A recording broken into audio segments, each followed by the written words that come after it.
বিসমিল্লাহির রহমানির রহিম। বন্ধুরা, আপনারা জেনে থাকবেন ভারতের 100 কোটি মানুষ মুস্তাফিজের ভয়ে অস্থির। মুস্তাফিজকে এত ভয় কেন?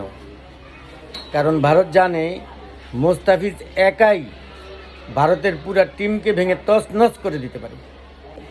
বন্ধুরা, ভারতে বাংলাদেশকে খেলতে দিতে আগ্রহী, কিন্তু মুস্তাফিজকে নিতে আগ্রহী না। মুস্তাফিজ যদি খেলে তাহলে ভারত বাংলাদেশের সাথে খেলবে না।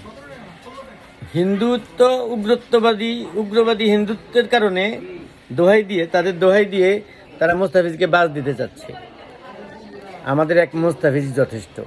ভারতকে পরাস্ত করতে আমাদের এই 20 কোটি মানুষের কোনো দরকার নেই, এক মুস্তাফিজ যথেষ্ট।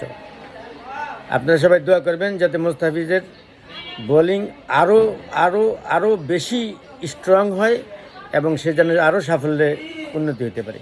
আসসালামু আলাইকুম।